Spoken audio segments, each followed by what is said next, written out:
अस्सलाम वालेकुम, good morning everybody. क्या हाल है आप लोगों का, कैसे हैं? Okay, so update on the fog, जो कि कराची में कल तो कोई अमेजिंग किस्म की फॉग थी और आज भी थी थोड़ी सी। अमेजिंग किस्म की फौज तो है ही हमारी, लेकिन फॉग भी बहुत अच्छी थी। But you did not witness it. I did not witness it It today. was. अच्छा ठीक है, कुछ पैचेस में थी जिस तरह कल थी, not as much as yesterday. ठीक है, आप ये विजुअल्स देखें, ये कल के हैं, लेकिन एट द सेम टाइम मैदानी इलाके हमारे अभी भी मुसलसल धुंध की लपेट में हैं। वहाँ मोटरवेज बंद हैं, सुबह के औकात में पर्टिकुलरली सफ़र की रवानी मुतासर होती है। फिर फ़्लाइट ऑपरेशन लाहौर इस्लामाबाद की हर रोज़ का मामूल है कि मुतअद्दिद डोमेस्टिक और इंटरनेशनल फ़्लाइट्स या तो डिले होती हैं, बाज़ कैंसिल हो जाती हैं, बाज़ दो होती हैं, किसी एक कंपनी की, एक एयरलाइन की तो वो एक ही हो जाती है, and so on and so fourth. और कल कराची में इस धुंध के फिनोमेना की वजह से भी सारा दिन फ्लाइट ऑपरेशन डिस्ट्रप्टेड रहा। अच्छा, सुबह के औकात में जब फ्लाइट ऑपरेशन डिस्ट्रप्ट होता है ना, तो फिर उसका असर लिटरली रात तक महसूस किया जाता है। That is very true. Actually देखिए, जब हम आपको स्क्रीन पे दिखाते हैं, आई गेस आप अगर अपने घर के अंदर से बैठे हुए देख रहे हो तो बड़ी खूबसूरत भी लग सकती है फॉग, कभी कुछ नजर आ रहा है, कभी कुछ नहीं आ रहा है and all that, but if you have to travel in it then it is a bit of a headache because अभी लास्ट वीक जब इस्लामाबाद से आ रहे थे, मेरी फ्लाइट जो दोपहर में उड़नी थी, क्योंकि सुबह इस्लामाबाद में धुंध थी, इसलिए जो फ्लाइट ऑपरेशन एक मखसूस एयरलाइन का मुतासर हुआ, वो रात तक हमें गौर कराता है। हाँ, लेकिन मैं उड़ गई थी वैसे मेरे वाले जहाज में कोई प्रॉब्लम नहीं थी, आपका था, but of course fog was the situation over there. अब ये नॉर्मल है कि नहीं है, ये हमने फाइंड आउट करना है। मालूम करते हैं, डिप्टी डायरेक्टर हैं महकमा मौसमियात के अंजुम साहब। कराची में उस तरह से जो हमने कल विजुअल्स देखे हैं, I don't remember seeing this kind of धुंध। ये फॉग गुज़श्ता 10, 11, 12 सालों में जब से हम यहाँ रह रहे हैं। अफजल नदीम डोगर साहब ने भी हमें ज्वाइन किया, नुमाइंदा खसूसी जियो न्यूज़। लेकिन पहले अंजुम साहब बताइएगा कि ये नॉर्मल फॉग थी या क्या फिनोमेना था ये? जी बहुत शुक्रिया। देखें, ये नॉर्मल फिनोमेना है, इसमें कुछ अनयूजुअलिटी नहीं थी। फ्यू डेज बैक हमने यही फिनोमेना जो है एक मरतबा पहले भी देख चुके हैं। Few days back, I think in December, उस दिन भी ऐसे ही फॉग हुई थी। जी, उस दिन भी ऐसे ही फॉग हुई थी। एक्चुअली होता ये है कि इस वक्त एक मगरबी हवाओं का सिलसिला जो आज से मुल्क के भलाई इलाकों को मुतासर करने जा रहा है, जब उसकी मूवमेंट टूवर्ड्स पाकिस्तान होती है तो पाकिस्तान के बलूचिस्तान और ईरान के एरिया के ऊपर जो है एक वेस्टर्ली लो डेवलप होता है। तो उसकी वजह से जो आपका सी, हमारा जो अरेबियन सी है, वहाँ पे हाई प्रेशर एरिया होता है, तो उसकी वजह से हमारे पास जो विंड फ्लो होता है थ्रू आउट द डे, वो साउथ वेस्टर्ली होता है। जो साउथ वेस्टर्ली विंड्स होती हैं, जो कि ओशन के ऊपर से आ रही होती हैं, वो अ बिट वार्म होती हैं और उनके साथ साथ मॉइस्चर बहुत ज़्यादा जो है वो आपके एरिया के ऊपर आ रहा होता है। तो इसी तरह जब रात को जब विंड्स आपकी रिवर्स होती हैं और नदरली विंड्स आती हैं आपके एरिया की तरफ, जो कि बिट कूल होती हैं, तो उसकी वजह से नियर ग्राउंड जो है वो कंडेंसेशन होती है और उसकी वजह से क्लाउड डेवलप होता है, जिसको हम फॉग कहते हैं। यही फिनोमेना आज भी एक्सपेक्टेड था। जी अंजुम साहब, ये नमी का तनासुब 90% है, मतलब हम ह्यूमिडिटी की बात करें 90%। जी, कल तो 100% था, ऑलमोस्ट कल सुबह 10 बजे 94% था। आज अब बिट कम रहा। उसकी रीजन ये है कि आज स्काइस पे जो है हाई क्लाउड्स मौजूद हैं, जिसकी वजह से जो है वो ड्यू फॉर्मेशन तो हो गई, ताहम उस तरह कंडेंसेशन नहीं हुई, बट आप हल्की धुंध कह सकते हैं। आज भी कराची एयरपोर्ट पर जो कम से कम विजिबिलिटी है वो 1500 मीटर रिकॉर्ड की गई, वो कि that is not harmful for flight operations, but किसी हद तक जो है तो लग रहा था कल बिल्कुल ही 10 है या 0 है विजिबिलिटी। अच्छा, विजिबिलिटी जी, येस्टरडे तो इट वाज 0 और फॉर आई थिंक 1.5-2 घंटे के लिए ये 0 रही है। जी बिल्कुल ऐसा। अच्छा, आने वाले दिनों में हम प्रिडिक्ट कर सकते हैं सिचुएशन को क्या? देखिए जी, अब आने वाले दिनों में कराची में तो फॉग के चांसेस अब नहीं है, क्योंकि वेस्टर्ली सिस्टम ऑलमोस्ट जो है वो मुल्क के बड़ाई इलाकों की तरफ अप्रोच कर रहा है और कराची के ऊपर भी आज हम देख रहे हैं कि हाई लेवल के क्लाउड्स हैं। तो जब स्काइस पे क्लाउड्स मौजूद होते हैं तो फॉग डेवलप नहीं होती है। उसके लिए जरूरी है कि आपके स्काइज जो है, यानी आप कह रहे हैं कि क्लियर स्काइज होंगे तो फॉग होगी? जी बिल्कुल। अच्छा अंजुम साहब, जरा मैदानी इलाकों की और पहाड़ी इलाकों की हमें सूरत हाल बताते हैं। ज़ाहिर पूरे पाकिस्तान में लोग इंटरेस्टेड हैं, हमें देख रहे हैं। बताइए क्या सूरत हाल रहेगी लाहौर, इस्लामाबाद, पिंडी, गिरदोनवा और फिर ऊपर आप इन द माउंटेन्स?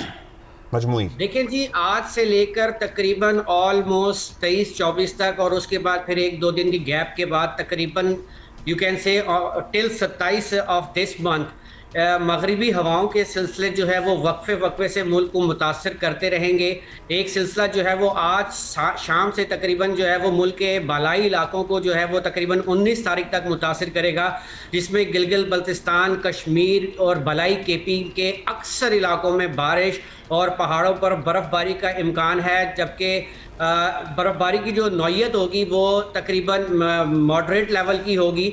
उसके बाद हम 18 और 20 तारीख को जो है मरी और गिलियात में भी बारिश के साथ बर्फ़बारी देखने जा रहे हैं, और ये सिलसिला फिर प्रोलॉन्ग होगा तकरीबन 23 जनवरी के आसपास जो है वो KPK के बालाई मज़ीद इलाकों में, जिसमें मानसरा, एबटाबाद और रावलाकोट वगैरह के एरिया और गिलियात भी आ जाती हैं, उसमें थोड़ी सी शदीद बर्फ़बारी के इम्कानात होते हुए नज़र आ रहे हैं। और यही सिलसिला फिर 21-22 जनवरी को बलूचिस्तान के अक्सर इलाकों को मुतासर करेगा। और इस बात की अब तक के डाटा के मुताबिक तवक्को है कि कोयटा वैली भी जो है इस साल जो है वो स्नोफॉल देख लेगी। और फिर यही सिलसिला जो है वो 22-23 तारीख को सिंध के मगरबी इलाकों बशमूल जनूबी, जिसमें आप कह लें कराची भी शामिल है, उसको मुतासर करेगा। तो 22 और 23 तारीख को कराची में भी गरज चमक के साथ बारिश के इम्कान। कितनी बारिश हो सकती है यहाँ? मॉडरेट लेवल की बारिश है, कोई हाई यानी कि आप ये नहीं कह सकते कि टॉरेंशियल रेनफॉल के कोई इम्कान हैं, क्योंकि जो विंटर्स की रेनफॉल होती हैं वो इतनी ज्यादा टॉरेंशियल्स नहीं होती हैं। हो ही जाए तो अच्छा है, क्योंकि विंटर में तो हम वैसे कराची बड़ी की कम बात कर रहे हैं। हाँ, विंटर में तो वैसे ही आपको पता है, एक दफा फिर बताएं बहुत अंजुम कम साहब, रेनफॉल होती है, होती भी नहीं है। क्या डेट्स बताई हैं आपने? 22 और 23। 22 और 23, ठीक है जी। 22 और अच्छा, आदिल 23 साहब हमारे साथ ही रहेगा, अफजल नदीम डोगर साहब हमारे साथ मौजूद हैं, हमारे नुमाइंदा खुसूसी। डोगर साहब बताइएगा, अब हमने देखा है कि लाहौर एयरपोर्ट पे फिर भी फ्लाइट ऑपरेशन किसी न किसी सूरत अब चलता रहता है, बिकॉज लाहौर एक नोटोरियस है फॉर जीरो विजिबिलिटी। उन्होंने एक सिस्टम भी नस्ब किया था, उन्होंने सिस्टम भी एक नस्ब किया था एक, तो उससे वहां क्या बेहतरी आई और यहाँ कल क्या हाल रहा फिर सारा दिन? तो कराची में जो कल सिचुएशन थी वो 10 बजे के बाद बेहतर होना शुरू हुई थी। उससे पहले तकरीबन 4 घंटे तक सुबह 5:30 बजे बंद हुआ था फ्लाइट ऑपरेशन, और तकरीबन 9:30 पौने 10 बजे स्टार्ट हुआ। और उसमें जो है वो 4 फ्लाइट्स ऐसी थी जो डाइवर्ट हुई और उसके बाद जो है वो वापस आई इधर। एक तो लाहौर की थी, वो मिड वे से ही वापस चली गई थी कि यहाँ लैंडिंग वो अप्रोच नहीं थी उनके लिए।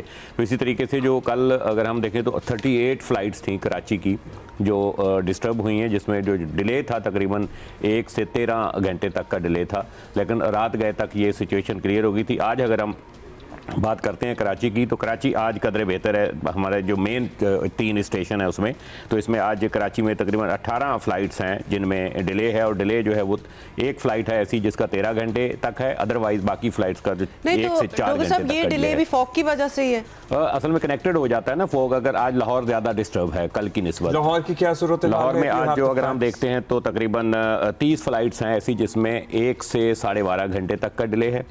कराची और लाहौर की जो 7 अलग फ्लाइट्स हैं उनमें जो डिले इस वक्त आ रहा है वो 1 से 7 घंटे तक का। अच्छा, डोमेस्टिक ऑपरेशन ज्यादा मुतासर होता है इंटरनेशनल? क्योंकि डोमेस्टिक में तो लिटरली फोन करके बता देते हैं आपकी कैंसिल हो गई है और आपको परसों फ्लाई कराएंगे या कल फ्लाई कराएंगे। ये दिस इज आल्सो हैपनिंग। ये इसलिए होता है, थोड़ा सा इन्होंने ऐसा किया है तमाम एयरलाइंस ने PIA के अलावा, कि वो क्या करते हैं कि इंटरनेशनल को डिस्टर्ब नहीं करते। कोशिश होती है कि इंटरनेशनल उनका ऑपरेशन जो है वो रहे, क्योंकि उसमें एक तो किरायों का बहुत ज़्यादा है लोग डोमेस्टिक की निस्बत, दूसरा कनेक्टिविटी भी होती है, डोमेस्टिक पैसेंजर जो है वो मैनेज कर लेता है किसी न किसी तरीके से। ये वजह है कि इनका वो है।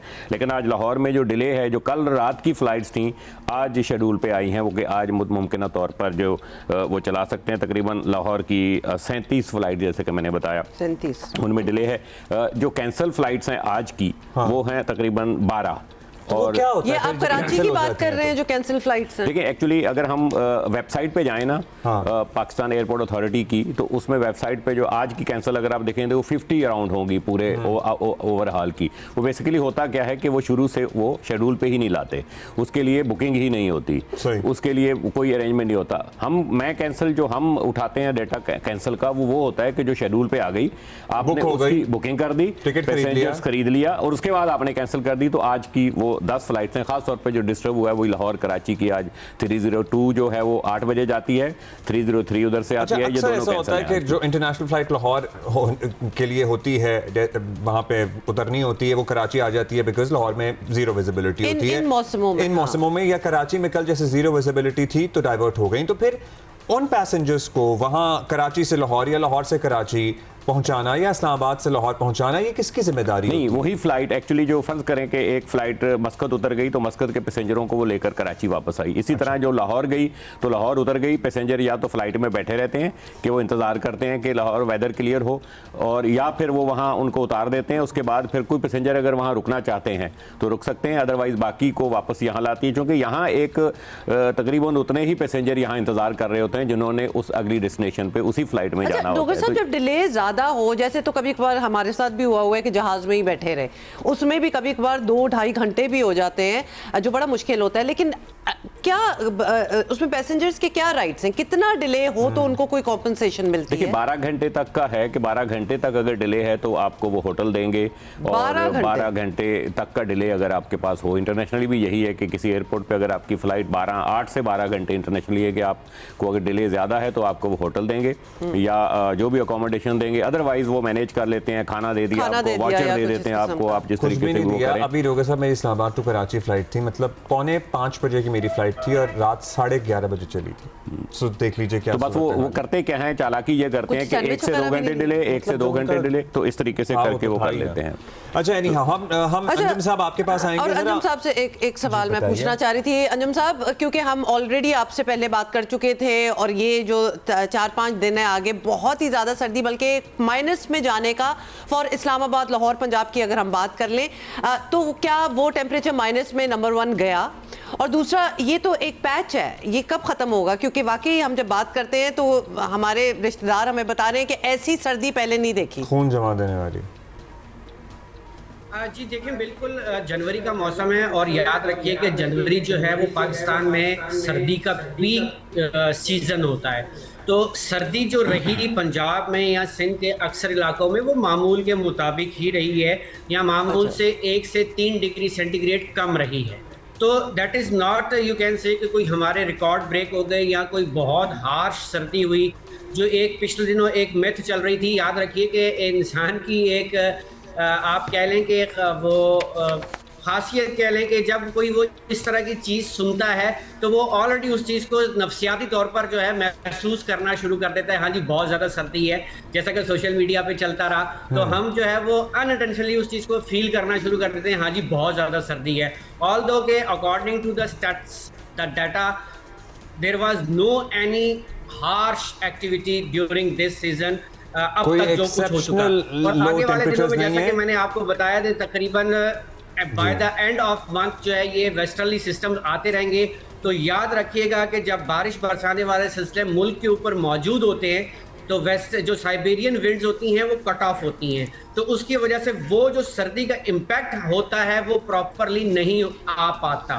तो अगर जब ये सिलसिला खत्म होगा तो we can say by the last of the month या बीच में जो 1-2 दिन का पॉज आएगा उस दौरान सर्दी की शिद्दत में इजाफा जरूर होगा, ताहम that is not record breaking सर्दी। अच्छा, ब्रीफली मरी में आपको पता है टूरिस्ट डेस्टिनेशन, बर्फ कब पड़ने वाली है? बर्फबारी कब होगी मरी में? देखिए, मैंने आपको बताया कि 18 से 20 तक जो है वो मरी में जो है वो तकरीबन लाइट टू मॉडरेट लेवल की स्नोफॉल एक्सपेक्टेड है, जबकि 23 तारीख को, 22 और 23 तारीख को जो मरी में स्नोफॉल है वो अब बिट हैवी हो सकती है। तो जैसा कि हमने न्यू ईयर पे देखा कि न्यू ईयर नाइट पे एक अच्छी बर्फबारी हमने मरी में देखी, और लाइक वाइज सिचुएशन जो है वो आने वाले दिनों में। शुक्रिया जी, थैंक यू। बहुत शुक्रिया अंजुम नज़ीर, जैगम साहब और डोगर साहब, थैंक यू। सो मरी में न्यू ईयर्स और मरी में बर्फबारी भी हुई है, तो मुझे पता नहीं था न्यू ईयर्स पे मरी में बर्फबारी हुई है। हाँ, फिर वो बर्फबारी भी होती है और आधा पाकिस्तान भी उधर ही बैठा होता है और काफी मतलब हैपनिंग जगह जो है वो बन जाती है। बर्फ देखने का शौक होता है बच्चों वगैरह को, तो 18 से 20 और 22 से 23 ये डेट्स हैं जब मरी में बर्फबारी होने के इम्कान रोशन है।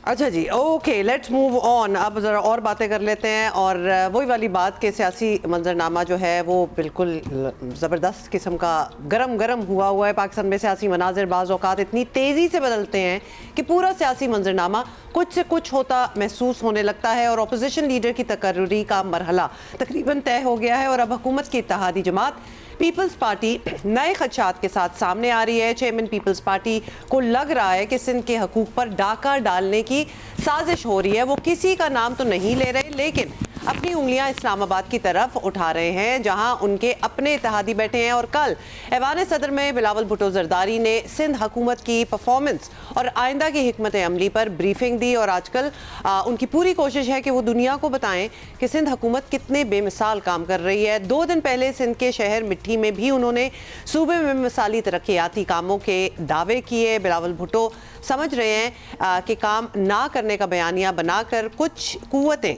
सिंध के वसाइल पर डाका डालना चाहती हैं। अब उनका क्या कहना था, ये देखें। खास एफर्ट किया जाता है, खास मुहिम चलाया जाता है।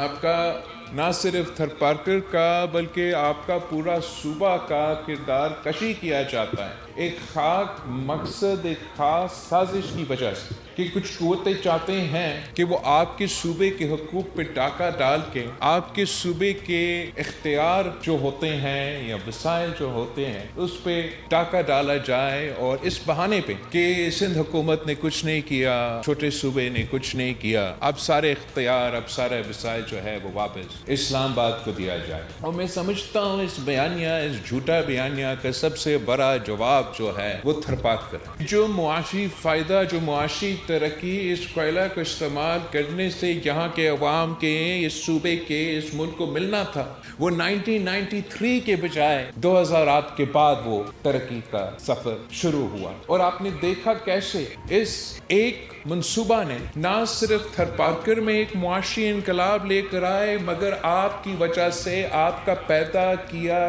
गया बिजली की वजह से आपने तो फैसलाबाद शहर को भी मुआशी फ़ायदा पहुंचाया है। ये थी कल की ब्रीफिंग, जहां सिंध में जो अब तक सिंध हुकूमत के तहत तरक्याती काम हुए हैं, जो इनकलाबी इक़दाम उठाए गए हैं, उस पर उन्होंने तफसीली ब्रीफिंग दी। उधर कौमी असम्बली में हुकूमत और अपोजिशन के दरमियान ऐसा लग रहा है कि आहिस्ता आहिस्ता ही सही, लेकिन एक बर्फ़ पिघल रही है। अपोजिशन लीडर का फैसला भी हो ही जाएगा। PTI के कई सीनियर रहनुमाओं का लहजा भी थोड़ा नरम लग रहा है। 8 फरवरी को पहिया जाम की बात तो हो रही है, लेकिन पहले की तरह इस्लामाबाद पर चढ़ाई की कोई आवाज़ नहीं है। PTI के चीफ व्हिप मलिक आमिर डोगर एतराफ़ कर रहे हैं कि हुकूमत ने अपोजिशन लीडर के नाम पर PTI की बात मानी है, जो मुस्बत इक़दाम है। आप समझते हैं कि इमरान खान से मुलाकातों पर पाबंदी उठ जानी चाहिए। महमूद खान अजज़ई साहब का नोटिफिकेशन हो जाता है, क्या उसके बाद तहरीक इंसाफ ने जो स्टैंडिंग कमेटियों की सरबराही छोड़ दी है, उनके इजलासों की रुकनीत से इस्तीफ़ा दे दिया हुआ है, तो क्या आप वो सारे अपने इस्तीफ़े वापस लेंगे? महमूद खान अजज़ई साहब का नोटिफिकेशन होना एक अच्छा नेक शुगन है। जो अगले मराइल हैं, ज़ाहिर है कि ये सारा तय करना है हमारे कायद इमरान खान साहब ने। इमरान खान साहब से जब तक हमारी मुलाकात नहीं होती तो ये क्योस इसी तरह रहेगा, और बल्कि ये बढ़ेगा। और आपको पता है 28वीं तरमीम लाने की बातें भी हो रही हैं, जिसमें NFC अवार्ड में बड़ी तब्दीलियों के साथ कुछ अहम महकमे वफाक सूबों से वापस लेने की बात कर सकता है। That is very important. इस पर बहुत सी डिस्कशन भी है, और ऑफ कोर्स बिलावल भुट्टो साहब का क्या कहना है वो तो हमने आपको दिखाई दिया। राना सना जी, वज़ीर आज़म के बराए सियासी उमूर राना सना हमारे साथ मौजूद है। राना साहब, गुड मॉर्निंग, क्या हाल है आपका? राना साहब, तहरीक इंसाफ की एक बड़ी डिमांड, अपोजिशन लीडर की तकर्रुरी वाला मामला जो है वो हल होने जा रहा है, बड़ी अच्छी बात है। तो क्या इसे एक ऐसे दौर की इब्तिदा समझे जिसमें तहरीक इंसाफ और मुस्लिम लीग नून एक टेबल पर बैठ सकेंगे, कोई बातचीत हो सकेगी, कोई प्रोग्रेशन होगी आगे? देखें, ये एक दुरुस्त फैसला होगा और वक्त पे होगा, और उम्मीद है कि आज जो है वो स्पीकर नेशनल असम्बली जो है वो उन्होंने प्रोसेस मुकम्मल कर लिया है, तो वो इस फैसले का जो है वो ऐलान कर देंगे। लेकिन इससे बहुत ज़्यादा एक्सपेक्ट करना शायद मुनासिब ना हो। क्योंकि पीटीआई की तमाम तर जो पॉलिटिकल एक्टिविटीज़ हैं वो इमरान खान साहब की मरहून मिन्नत हैं या उनके फ़ैसले और उनके अहकामात के ताबे हैं। और इमरान खान साहब जो हैं वो जब आप गवर्नमेंट में थे तो अपोजिशन के साथ, और अब अपोजिशन में हैं तो गवर्नमेंट के साथ वो बैठ के डायलॉग करने को तैयार नहीं है। वो इश्यूज़ को टेबल पे बैठ के रिज़ॉल्व करने के हामी नहीं हैं। और ये उनका एक ऐसा अमल और पॉलिसी है कि इसके ऊपर वो 2011 से जो है वो कारबंद है। और यही वजह है कि उनकी पार्टी को भी और रियासत को भी जो है वो इससे मुश्किलात जो है दरपेश आती रही हैं, क्योंकि एक ऐसी जमात जो दूसरी जमातों के साथ बात करने पे यकीन ना रखती हो, तो उसका जो ये रवैया है वो मुल्क की सियासत के लिए जो है वो काफ़ी जो है वो मुश्किलात का बायस रहता है। क्योंकि अपोजिशन लीडर के तकर्रर हो जाने के बाद आपके इल्म में है कि वो उन्होंने स्टैंडिंग कमेटी से रिज़ाइन किए हुए हैं, वो उनका हिस्सा ही नहीं है। इसके अलावा जो बिज़नेस एडवाइजरी मीटिंग्स होती हैं उसका भी वो हिस्सा नहीं बनते। हाउस में भी आके जो है वो प्रोसीडिंग्स में उस तरह से हिस्सा नहीं लेते जिस तरह से पार्लियामेंट के रूल्स और प्रोसीजर है कि उसके मुताबिक वो कंट्रीब्यूट करें। वहाँ पे भी वो हमेशा जब आते हैं तो अपना प्रोटेस्ट लॉन्च करवाने के लिए आते हैं और उसके बाद चले जाते हैं। तो इसलिए कोई इससे ज़्यादा बहुत ज़्यादा उम्मीद नहीं की जानी चाहिए, लेकिन बहरहाल ये एक अच्छी पेशरफ्त होगी जिससे हालात को बेहतरी की तरफ ले जाना मुमकिन हो सकता है। और इसके ऊपर गवर्नमेंट की तरफ से तो ऑल आउट एफर्ट्स होंगी, अपोजिशन की तरफ से किस हद तक ताउन होता है ये आने वाले दिनों में देखा जा सकेगा। बिल्कुल ऐसा ही राना है। साहब, जहाँ तहरीक इंसाफ की मुलाकातों वाली डिमांड बाकी है, वहीं वफाकी हुकूमत भी चाहती है कि 8 फरवरी की एहतजाज की कॉल शायद वापस हो जाए, वो आपकी डिमांड है। तो क्या हुकूमत अपनी डिमांड पर लचक दिखाने का मार्जिन रखती है या कुछ गिव एंड टेक हो सकता है कि बात तो बढ़े किसी तरह आगे? देखें, उन मुलाकातों को अगर एहतजाज के लिए और पहिया जाम हड़ताल जो करने जा रहे हैं 8 फरवरी को, उसके लिए उन मुलाकातों को इस्तेमाल करना है जिस तरह से इससे पहले भी करते रहे हैं। इससे पहले भी उन्होंने जितने घराव जलाओ रैलीज़ की हैं और इस्लामाबाद की तरफ बढ़े हैं, तो वो सारी चीज़ें जो है वो ऑन रिकॉर्ड है इस वक्त कि वहाँ जेल से जो है वो इन मुलाकातों के ज़रिए से सारे पैगामात और सारी प्लानिंग और सारी जो है वो प्रेपरेशंस होती रही हैं। तो अगर तो उन्होंने इन मुलाकातों को उस मकसद के लिए इस्तेमाल करना है तो ये ना सिर्फ जेल रूल्स की ख़िलाफ़ वर्जी है, बल्कि ये उस अंडरस्टैंडिंग की भी ख़िलाफ़ वर्जी है जो इन मुलाकातों से मुतल्लक जो पीटीआई की दरख्वास्त के ऊपर इस्लामाबाद हाई कोर्ट ने जो तरीक़ाकार तय किया था, उसमें बाकायदा उस ऑर्डर में जो है वो बाकायदा अंडरस्टैंडिंग दी गई थी पीटीआई की तरफ से कि हम इन मुलाकातों को किसी ऐसे मकसद के लिए इस्तेमाल नहीं करेंगे। लेकिन उसके बाद उसकी खिलाफ वर्जी की गई। बल्कि जो आखिरी से मुराद जो लेटेस्ट मुलाकात हुई है उज़्मा खान साहबा की इमरान खान साहब से, उसमें वहाँ पे जो गुफ्तगू हुई है उसमें वो गुफ्तगू जो बाहर आगे की गई है, उसके बाद जो ट्वीट्स हुए वो भी आपके सामने है। तो इसलिए वो एक जो है वो मामला इस तरह से है कि अगर वो इन मुलाकातों को मुल्क में अफरा तफरी या नारकी और हंगामा राई के लिए इस्तेमाल ना करें तो ये मुलाकातें हो सकती हैं, इसमें कोई गवर्नमेंट को अमर माने नहीं है। लेकिन अगर वो इन मुलाकातों को इस मकसद के लिए इस्तेमाल करेंगे तो फिर ये वायलेशन है रूल्स की, लॉ की, तो इसके ऊपर फिर गवर्नमेंट जो है वो इजाज़त नहीं देगी। राना साहब, इस पे हम मज़ीद बात करेंगे और अभी तो चले मुखालफिन की बात हुई है, इत्तेहादियों की भी बात करेंगे। एक छोटी सी ब्रेक लेनी है। लगता है कि कोई उनके हुकूक पर डाका डालने की साजिश कर रहा है, सो वो कौन है ये आपसे पूछना है हमने। ब्रेक लेनी है, एक मुख्तसर सी, वापस आ रहे हैं सर। प्लीज स्टे विद अस।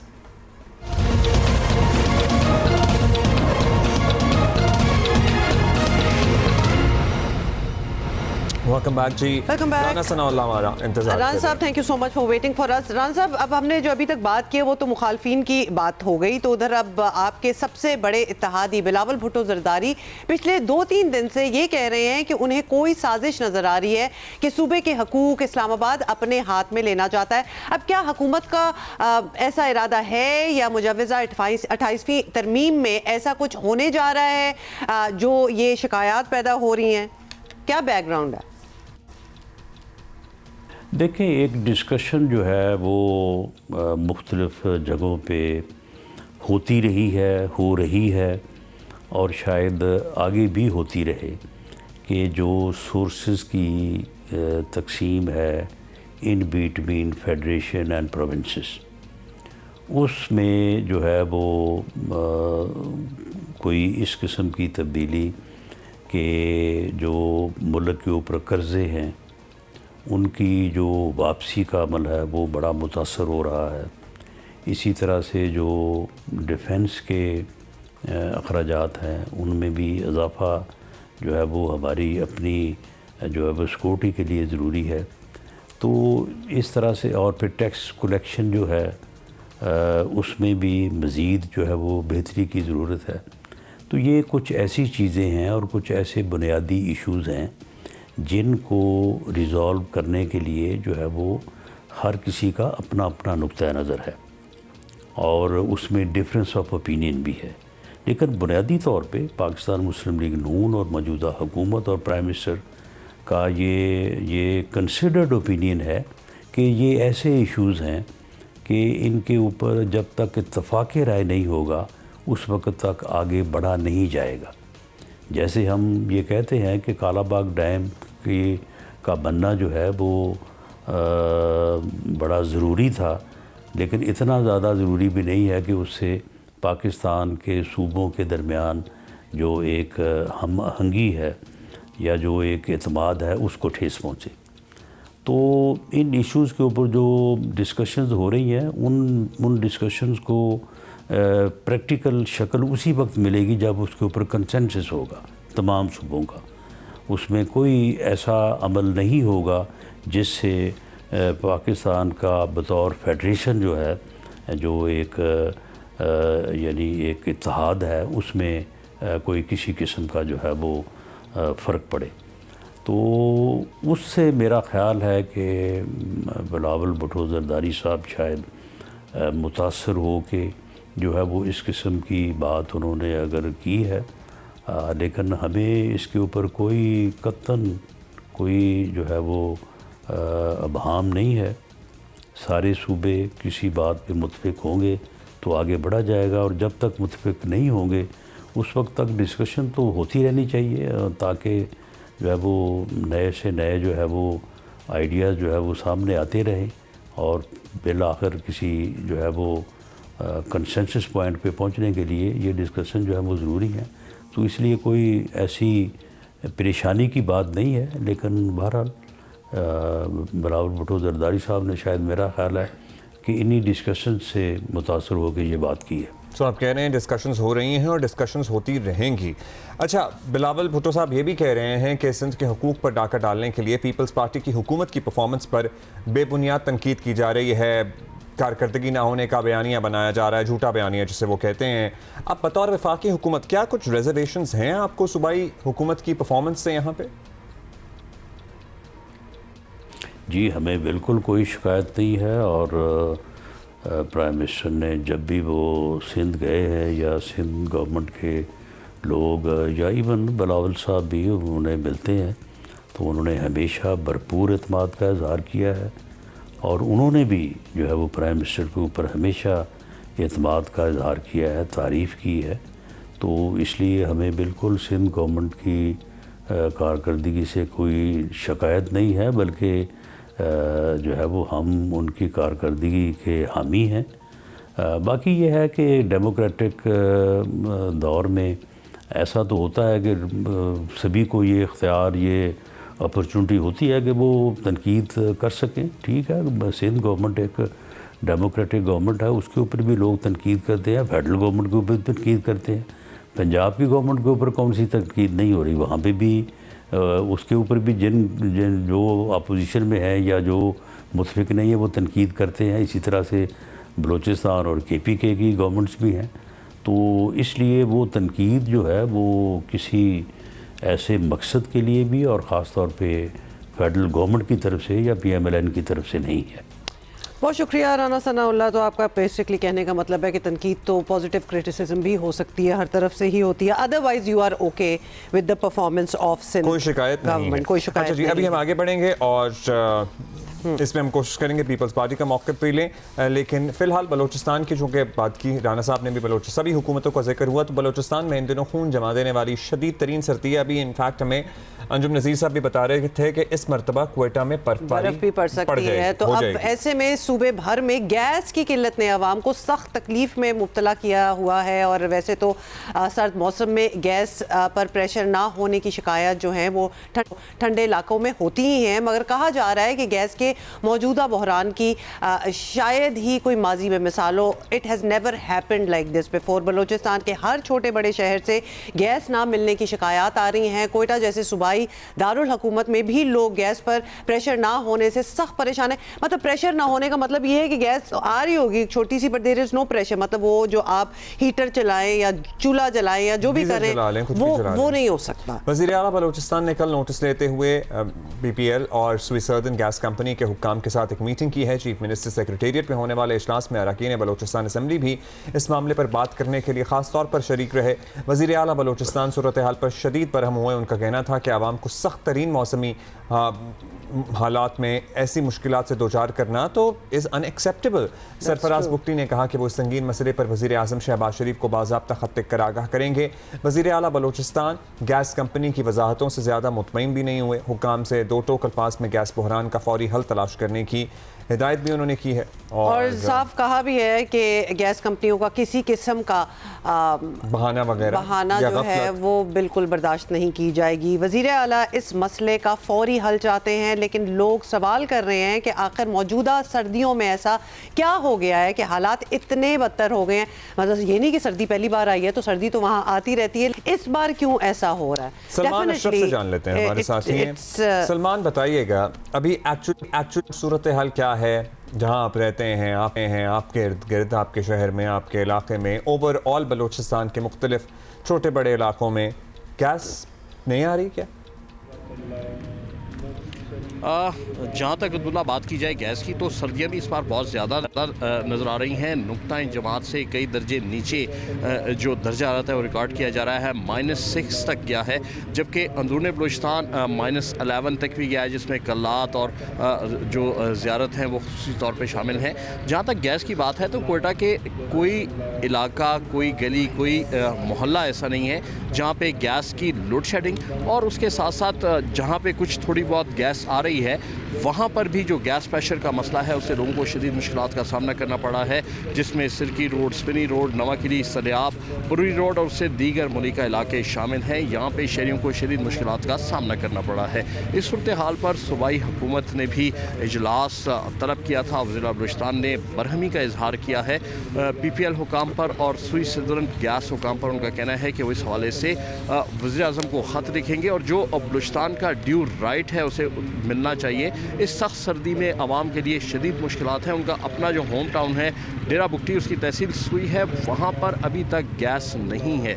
इस तमाम सूरत हाल का अहाता करते हुए उन्होंने सख्त बरहमी का इजहार किया। उन्होंने कहा कि वो CCI के इजलास में भी इस मसले को उठाएंगे कि बलूचिस्तान में सख्त सर्दी के मौसम में जो गैस है उसे फराहम नहीं की जा रही, जिससे सार्फिन और आवाम को मुश्किलात का सामना करना पड़ा है और इस वक्त तमाम सूरत हाल पर खामोश नहीं बैठेंगे। जी अच्छा सलमान, ये बताएं तो अल्टरनेटिव क्या है? अब अगर गैस नहीं वहाँ उस तरह प्रेशर नहीं है, ये भी नहीं पता चल रहा कि इस साल क्या ऐसा हो गया कि नहीं है गैस, माइनस में टेम्परेचर जा रहा है, तो आवाम कर क्या रही है फिर? जी, इस हवाले से आवाम को जो सबसे ज़्यादा मुश्किलात का सामना करना पड़ा है कि एक तरफ वो गैस प्रेशर की कमी का शिकार हैं, तो दूसरी जानिब जो ईंधन के मुतबादिल ज़राए हैं जिसमें लकड़ी, कोयला और LPG शामिल हैं, उसकी कीमतों में भी इजाफा हुआ है।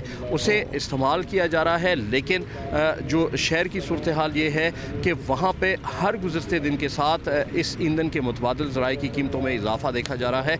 LPG ज़्यादातर हिस्सा जो है वो ईरान से यहाँ पर आता है, बलूचिस्तान बलूचिस्तान और वहाँ से पूरे पाकिस्तान में जाता है, उसकी कीमतों में भी इजाफा है। और मुनाफाखोरी के हवाले से भी दुकानदारों ने अपना रेट खुद से मुकर्रर कर दिया है, जिससे जो शहरी हैं वो इस यख बस्ता मौसम में महंगाई तले भी मज़ीद दबते जा रहे हैं। इस हवाले से भी गवर्नमेंट की जानिब से कोई इक़दाम देखने में नहीं आ रहे। इक्का दुक्का तो सलमान, अभी तो हमें महकमा मौसमियात वाले बता रहे थे कि क्वेटा में भी इस सर्दी में बर्फबारी का इम्कान मौजूद है। बर्फ पड़ेगी क्वेटा में, क्योंकि बड़े सीजन से बर्फ नहीं पड़ी उस तरह क्वेटा में।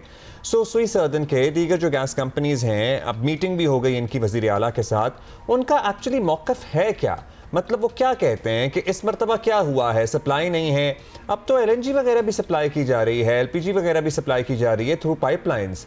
सो क्यों ये बहरान आया हुआ है? देखिए, बात यह है अब्दुल्ला के सारी सूरत हाल के हवाले से जो सुई सदन गैस हुकाम है, जो उनसे हमारी बात हुई, इनका कहना है कि बलूचिस्तान को जो इस टाइम हमारी डिमांड है वो तकरीबन 210 MMFD है, लेकिन जो प्रोवाइड की जाती रही 160 से 150 MMFD, उसमें भी अब जो वो दावा कर रहे हैं सुई सदन गैस हुकाम के, हम ज़्यादा प्रोवाइड कर रहे हैं। लेकिन मुख्तलिफ इलाकों में जो प्रेशर की सूरत हाल है, जो लोड शेडिंग की जा रही है, उसमें उनका ये दावा यकसर गलत लगता है। जो वज़ीर आला बलूचिस्तान ने उनसे इजलास में बरहमी का इजहार किया, उन्होंने कहा कि तमाम तर इकदाम किए जाए और जहाँ पर भी फॉल्ट है उसे दूर किया जाए।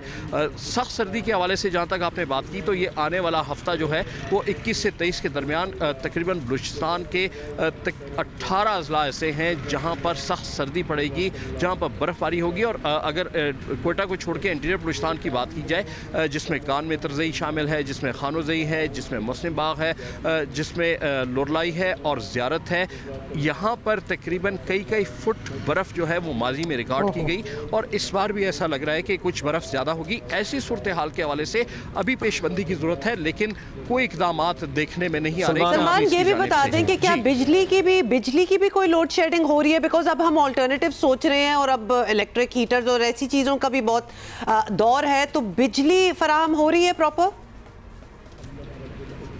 बलूचिस्तान के अवाम की बदकिस्मती ये है कि यहाँ पर ना गैस है और ना ही बिजली की सूरत हाल ये है कि कोयटा शहर में तकरीबन इस वक्त 8 से 10 घंटे की लोड शेडिंग की जा रही है। अंदरूनी बलूचिस्तान जो डिस्ट्रिक्ट हेडक्वार्टर हैं वहाँ पे 12 घंटे और जो दही इलाके हैं वहाँ पर 12 से ज़्यादा घंटे की लोड शेडिंग की जा रही है। लोगों का ज़्यादातर दारोमदार जो है सोलर प्लेट्स पर है, लेकिन क्योंकि सर्दी का मौसम है, सूरज की भी वो तपिश नहीं है, सोलर प्लेट्स से भी वहाँ से कितना इफेक्टिव होना है, इतना रिलीफ नहीं मिल रहा। राइट सलमान अशरफ, बहुत शुक्रिया, आपने आगाह किया वहाँ के हालात। पाकिस्तान के अवाम, कोयटा गिरदोनवा के अवाम की आवाज़ आप तक पहुँचाई है। सलमान अशरफ हमारे साथ ही मौजूद थे। इस पर वज़ीर आज़म को फौरी तौर पर नोटिस देना चाहिए, हंगामी इजलास बुलाना चाहिए, बिकॉज दिस रिक्वायर्स एक्शन। और खास तौर पे जिस चीज़ की कोई अकाउंटेबिलिटी, कोई रीजनिंग ही ना हो कि क्यों हो रहा है। बाकी पूरे मुल्क में चले थोड़े बहुत इश्यूज तो चलते हैं, लेकिन जहाँ सबसे ज़्यादा सर्दी पड़ी हुई है, माइनस में टेम्परेचर जा रहा है, वहाँ गैस क्यों नहीं है? और बिजली का क्या इशू है? सर्दियों में तो बिजली का वैसे ही इशू नहीं होना चाहिए। So this needs to be looked into, वरना ऑब्वियसली हम तो इस चीज़ के पीछे पड़ ही जाएंगे। ब्रेक के बाद हाजिर होते हैं।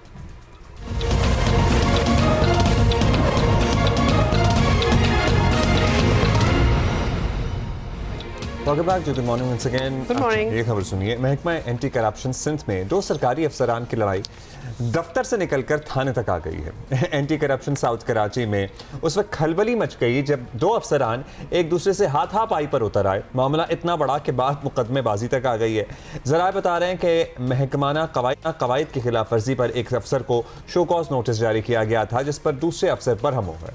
अब मामला क्या है, हुआ क्या, ये राहील सलमान है हमारे साथ, उनसे इंटरेस्टिंग लग रहा है। राहील बताएं ये मामला क्या है और बात कहाँ से शुरू हुई थी? हमें तो मुद्दे पे आए ना कि बात क्या थी कि इतनी लड़ाई पड़ गई और थाने तक पहुँच गई।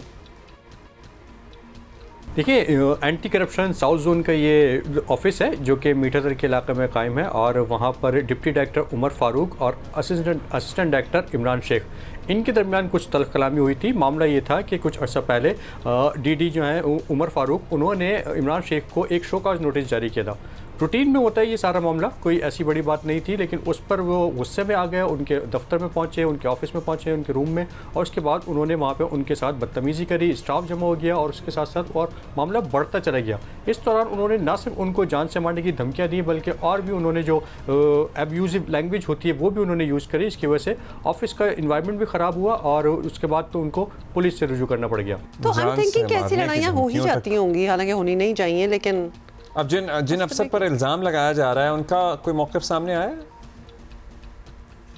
नहीं, देखें, उनके मोबाइल फ़ोन बंद हैं और अभी तक उन्होंने बेल भी नहीं कराई है। हमारी बात की पुलिस हुक्काम से तो बताते हैं कि अभी तक वो सिटी कोर्ट में नहीं पहुँचे, ना ही उन्होंने तफ्तीश ज्वाइन की है। उनके सिलसिले में पुलिस ने मुख्तलिफ मकामात पर छापे भी मारे जहाँ जहाँ उनकी मौजूदगी हो सकती थी, लेकिन वो वहाँ पर भी मौजूद नहीं है, जबकि उनका मोबाइल फ़ोन भी इस वक्त ऑफ है। एब्सकॉन्डिंग हो गए हैं, फिर तो गायब भी हो गए ना बेसिकली। मीठा दर, अब पुलिस के पास मुकदमा आ गया है, तो सलमान हमें लगे आती है भी बता दें कि पुलिस ने कुछ किया है, क्या कार्रवाई हो सकती है इन दिस सिनेरियो? सामने आएंगे तो कार्रवाई होगी। देखिए, जब किसी के अगेंस्ट एफआईआर हो जाती है तो यकीन तौर पर उसकी गिरफ्तारी की जाती है, लेकिन इस केस में ऐसा नहीं हो सका अभी तक। अनफॉर्चुनेटली पुलिस ने उनके घर पे भी छापे मारे और भी कई मकामात पे पुलिस गई, लेकिन वो नहीं मिल सके। उनके डिजिटल एविडेंस के तौर पे उनके जो है वो CDR हासिल करने की कोशिश की गई, लेकिन उनका मोबाइल फ़ोन बंद आ रहा है, उनकी लोकेशन भी नहीं मिल पा रही है। तो ये ऐसा इस किस्म के केसेस में ऐसा होता है कि सरकारी अफसर जो है वो बेल बिफोर अरेस्ट ले लेता है। तो लेकिन इस सिलसिले में जब हमने मालूमात हासिल करी तो सिटी कोर्ट में भी उन्होंने रुजू नहीं किया। इससे ये पुलिस हुक्काम ये बताते हैं कि मुमकिन तौर पे वो हाई कोर्ट से रुजू करेंगे और वहाँ से बेल लेंगे, लेकिन अभी तक उन्होंने तफ्तीश भी ज्वाइन नहीं की है और पुलिस बहरहाल इस मामले की तहक़ीक़ात कर रही है।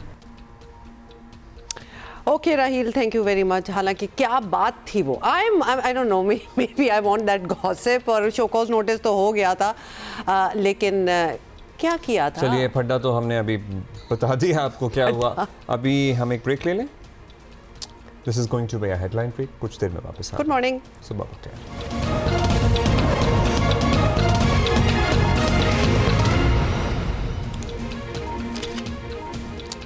वेलकम बैक जी, गुड मॉर्निंग वंस अगेन। और ज़रा क्रिकेट की बात करेंगे। अंडर 19 क्रिकेट वर्ल्ड कप में पाकिस्तानी यंग स्टार्स अब से कुछ देर बाद अपनी मुहिम का आगाज करने जा रहे हैं। दोपहर 12:30 बजे ग्रीन शर्ट्स इंग्लैंड के खिलाफ मैदान में उतरेगी और ग्रुप सी में पाकिस्तान और इंग्लैंड को मजबूत टीम तस्वुर किया जाता है। 50 ओवर्स का ये मुकाबला खासा टफ और सनसनीखेज हो सकता है, इसलिए बी रेडी फॉर इट। और हरारे के मौसम ने साथ दिया तो हमारे लड़के जो हैं वो पहली जीत के लिए बिल्कुल तैयार नजर आते हैं। हम ऑलरेडी कितने होपफुल हैं, they have been doing really well, so why not be hopeful. कल हरारे में जिम्बाब्वे और स्कॉटलैंड का मैच बारिश के बायस ऑल्दो मुतासिर हुआ, इसीलिए हम कह रहे हैं कि अगर मौसम ने साथ दिया। ऑल्दो भारत और वेस्ट इंडीज ने कल अपने मैचेस जीत लिए हैं। पाकिस्तान इंग्लैंड के मुकाबले आज होने वाले हैं और आज पाकिस्तान के ओपनर समीर मिनास और फास्ट बॉलर अली रजा की कारकर्दगी सर्टनली अहम होगी। हम कल इनके बारे में पर्टिकुलरली और दीगर बॉयज के बारे में बात भी करते रहे हैं। और समीर मिनास हमारे साथ कल मौजूद थे और आपकी बड़ी फीडबैक आई, कैप्टन भी हमारे साथ थे और बड़े कॉन्फिडेंट लग रहे थे actually, so we have high hopes from them and of course the team as well. Sameer Minhas ने हालिया अंडर 19 एशिया कप में भारत के खिलाफ 172 और मलेशिया से मैच में 177 रन बनाकर सबको ऑब्वियसली हैरान कर दिया। अपनी तवज्जो जरूर अपनी तरफ जरा मबजूल करा ली थी। बिल्कुल आपने सही कहा है, मतलब ही stood out from the rest as well by his performance. Ali Raza ने भी PSL और एशिया कप में अपनी रफ्तार और अपनी हाइट, अपने कद का फायदा उठाया। वैसे यू राइट। सो मुतासिर कुन बॉलिंग की है। इवेंट के मैचेस जियो सुपर पर बराह रास्त नशर किए जा रहे हैं, सो नए सितारे भी जगमगा रहे हैं, उन पे भी हमारी नजरें हैं। इसी पे जरा बात कर लेते हैं कि क्या एक्सपेक्ट किया जाना चाहिए, क्या हिकमत अमली हमारी। अहमद शहजाद हमारे साथ हैं, टेस्ट क्रिकेटर हैं। अहमद, क्या हाल है आपका? Good morning. अच्छा अहमद, अब आज वर्ल्ड कप अंडर 19 का पहला बड़ा मुकाबला है, पाकिस्तान का मुकाबला इंग्लैंड हो रहा है और हम तो यहाँ बैठकर कह सकते हैं कि इंग्लैंड बड़ी अच्छी टीम है, बड़ा चैलेंज है, लेकिन आप इस लेवल पर खेले हुए हैं कि अंडर 19 खिलाड़ियों के जहन में ऐसा कोई प्रेशर होता है या नहीं होता? जरा इंसाइट दें कि क्या इस वक्त टीम में क्या कैफियत होगी। देखिए, ऑन पेपर्स अगर आप बात करेंगे तो इंग्लैंड की जो टीम है उनके पास एक्सपीरियंस मौजूद है। इनके जो प्लेयर्स हैं वो काफ़ी ज़्यादा मैचेस खेले हुए हैं compare to other teams. Afghanistan की एक टीम है जिसके पास एक्सपीरियंस मौजूद है प्लेयर्स के पास, और इंग्लैंड की एक टीम है, बांग्लादेश की टीम है। इन लोगों के पास एक्सपीरियंस ज़रूर मौजूद है। और इंग्लैंड की टीम, जब आप एक्सपीरियंस की बात करते हैं तो उससे होता ही है कि जब आप बड़े इवेंट के अंदर जाते हैं वहाँ पे आपका एक्सपीरियंस काम आता है। अंडर प्रेशर आपने उससे पहले चीज़ें फेस की होती हैं, और जब वर्ल्ड कप का प्रेशर होता है तो जब प्रेशर मोमेंट्स आते हैं, ट्रिगर मोमेंट आते हैं, you know how to handle, आपकी मसल मेमोरी होती है, that takes over. So of course ये चीज़ तो उनके पास मौजूद है। लेकिन उसके बाद अगर आप जिम्बाब्वे की कंडीशंस देखेंगे तो वहाँ टॉस भी बड़ा मैटर करता है। अर्ली ऑन अगर आप टॉस हार जाते हैं सुबह के टाइम, वहाँ पे मॉइस्चर मौजूद होता है, और वहाँ पे जितना भी आपके पास एक्सपीरियंस मौजूद हो, बॉलिंग साइड जो है चढ़ाई करती है। और दूसरी तरफ आप पाकिस्तान को देखेंगे तो पाकिस्तान के पास एक प्लस पॉइंट ये है कि अभी अभी कॉन्फिडेंस में होंगे। एशिया कप जीते हैं, बड़ा ज़बरदस्त इंडिया को हराया है, उसके बाद जो है कॉन्फिडेंस लेवल बहुत हाई होगा, एक अच्छी गेम देखने को मिलेगी। डिपेंड्स, ये छोटे बच्चे होते हैं, यहाँ पे जो क्रिकेट है वो इंटरनेशनल लेवल से बिल्कुल डिफरेंट होती है। जिस तरह हम इंटरनेशनल लेवल पे कहते हैं कि यार इंटरनेशनल लेवल पे कोचिंग की इतनी ज़रूरत नहीं होती, ठीक है, आपको सिर्फ मैनेज करना होता है प्लेयर्स को, अच्छी टॉक्स करनी होती हैं, मेंटली स्ट्रांग करना होता है। लेकिन उसके बिल्कुल बरक्स चीज़ें होती हैं अंडर 19 के अंदर, क्योंकि अंडर 19 में कोचिंग की भी ज़रूरत पड़ती है, आपकी टेक्निक भी ठीक करनी होती है, आपको बताना भी होता है, क्योंकि आपके पास एक्सपीरियंस इतना होता नहीं है कि अच्छा यार यहाँ पे अर्ली ऑन स्विंग होता है, सीम होता है, आपने यहाँ ऐसे करना है, 6-7 ओवर तो कैसे चलेगा, उसके बाद ऐसे चलेगा। तो ये सारी चीज़ें मैटर करती हैं, प्रेपरेशन आपकी मैटर करती है। डिपेंड्स कि पाकिस्तान या इंग्लैंड में से कौन सी टीम जो है ज़्यादा अच्छी प्रेपरेशन करके गई है कंडीशंस के हिसाब से, ऑपोजिशन के हिसाब से, और जो प्रेपरेशन होती है वो फिर टेक ओवर करती है आपके मैचेस के अंदर जूनियर लेवल पे। सो होपफुली एक अच्छा मैच देखने को मिले, हमारे बच्चे जो हैं वो एक अच्छा मैच प्रोड्यूस करें, इससे खूब सीखें, इतना ट्रेन हो जाएं कि आने वाले वक्तों में जो है ना पाकिस्तान को लंबे अरसे तक सर्व कर सकें इंशाल्लाह। सो कल के मैच में बारिश वगैरह रही थी, अभी हम मौसम की बात कर रहे थे, ज़रा अनप्रेडिक्टेबल था। आज भी यही बताया गया है अब तक तो कि ऐसा ही मौसम रहेगा। इस सूरत में पहले बैटिंग करने वालों को अहमद भाई एडवांटेज मिलेगा या पहले फील्डिंग को ऑप्ट करना चाहिए if we win the toss? नहीं, देखें आप, अभी मैंने जिस तरह बात की, जिम्बाब्वे के अंदर ऑलरेडी वो लाइट्स नहीं है हरारे में, तो वहाँ पे आपको जो है ना सुबह मैच स्टार्ट करना पड़ता है, तो वहाँ पे जो गर्मियाँ भी होती है वहाँ पे भी अच्छा खासा मॉइस्चर मौजूद होता है पिच के अंदर, और पहले 12-15 ओवर जो है बड़े मुश्किल हो जाते हैं। तो जहाँ पे बारिशें ऑलरेडी हो रही हों, ऑलरेडी एक दिन पहले बारिश हुई हुई है, तो वहाँ तो सुबह सुबह वैसे ही जो है ना पिच बहुत ठंडा और उसमें मॉइस्चर जूस मौजूद होगा जो कि बॉलिंग को बहुत ज़्यादा हेल्प करेगा। और इनफैक्ट इंटरनेशनल मैचेस में भी ऐसा ही होता है कि वहाँ पे वो कहते हैं कि जो टॉस जीत गया वो मैच जीत गया, और यहाँ पे भी जो है जो टॉस जीतेगा उसको बहुत बड़ा एडवांटेज मिलेगा, बिकॉज वो अपनी बॉलिंग के साथ अर्ली ऑन विकेटें लेके ऑपोजिशन को बहुत पीछे फेंक देता है मैच के अंदर।